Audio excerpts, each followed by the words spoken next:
No worries, my phone survived. Okay, so what I'm about to say from this point forward is gonna be pretty heavy. And I know there are only a select few who come to watch my vlogs, but if you were looking for something a little happy this week, I'm just forewarning you, I'm gonna be talking about a couple things that are very personal to me, that are emotionally heavy to me. And I'm bringing them up because it's something that I'm dealing with right now. And it doesn't happen all the time, but it does happen in cycles, and I'm in that cycle right now. I have been for maybe the last 2 or 3 weeks. So obviously a lot of you know me from YouTube for my phone reviews and camera comparisons and any kind of tech related stuff. And with those videos, you've kind of learned my style and my creative process, but at the same time, I've been also putting out vlogs over the last couple of years, so you've gotten to see some of my friends and my family. And in more recent vlogs, I've shared more of an intimate part of my life with you guys. And one of the reasons I do that is because I'm just a regular guy like everyone else. And I wanna be able to share that, I wanna be able to project that with my community. And I don't sit at a pedestal here, and I don't think I'm better than anyone else. This is just a way for me to connect with my friends, my family, my community. But what a lot of people don't know about me is that I suffer from depression. A lot of this is also exasperated with stress, and in a lot of ways that stress ends up leading into bad habits because I'm trying to find a way to cope with it. One of them being my eating disorder. And then if it's not my eating disorder, then it falls into another type of addiction. And then it just becomes this vicious cycle that keeps going around and around. And this isn't something that's easy for me to talk about, but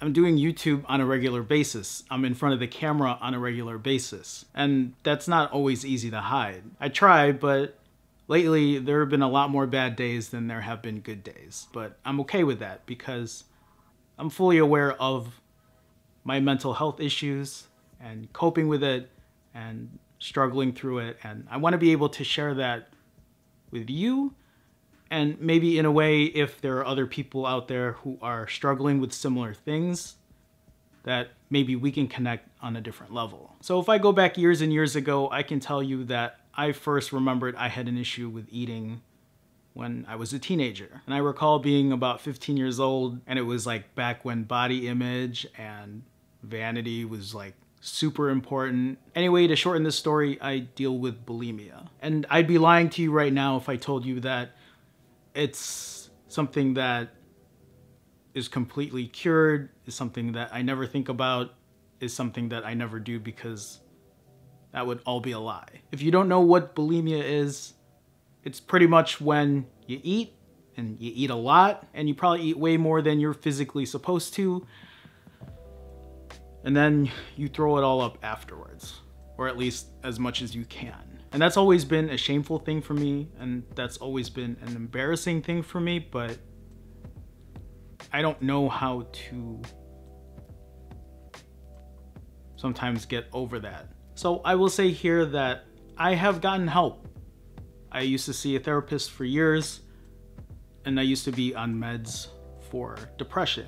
But I also quit my job, and I don't have healthcare, and healthcare is expensive. And that's a real big issue that we have here in the States. Because in a lot of ways, it doesn't seem like we care for our people.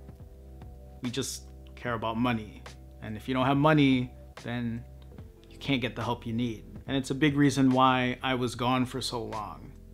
And that's something that I didn't think I was actually gonna admit or talk about, but I'm doing it today. So for those who have never met me, who don't know me personally, you've never seen me at my heaviest weight, and I'll show you a picture of when I was probably my heaviest, and then I will show you a picture of me about 6 months later. So that's me going from 0 to 100 real quick. And that's a picture I thought I'd never share with anyone, ever. And right now I'm somewhere in between. And I've always fluctuated over the years since then. It's always been a struggle, and it always will be, and I'm okay with that. I think it's more about learning how to deal with that struggle and figuring out how to get past it, and knowing that those days are gonna come, and how I need to cope with those bad days in better ways than I have in the past. And I think right now with YouTube and trying to pay for rent and trying to get by and getting the videos out and still making sure I have enough time to go out and work out and all that kind of stuff. And a lot of times I don't, because I've had such long, busy days that stress starts to build, right? It starts to pile up. And then at the end of the day, when I'm done making a video after working like 16 hours or 18 hours or what have you, I go out looking for ways to cope, and it sucks. And I'm gonna backtrack here a little bit, because when I get into those depressive states, when I get into that cycle, I end up shutting myself off from the world. And so you've seen it firsthand if you've been a subscriber of mine for a while, because you'll see me have a slew of videos and then I'll be gone. I'll be gone for a month, or I'll be gone for 2 months, and then I'll come back and then I'll do it again. And then, for instance, I was gone for 6 months before you guys saw me again. And a big part of that was because I was going through what I was going through. And I'll tell you that I've missed social events because of this. I've missed holidays with family. I've missed weddings with friends. And the hardest part about it is not me dealing with my issues, but the fact that I have friends and I have family who thought that I was ignoring them, or that whatever was going on with their lives wasn't important, and that wasn't the case at all. It was tough for me sometimes because I would miss holidays and my mom would wonder why I didn't show up or why I didn't go, and it was hard to tell her because I was dealing with depression, I was dealing with addiction. And I'll tell you too, is when I tried to find ways to cope by not being destructive while eating, it would manifest itself in other ways of addiction.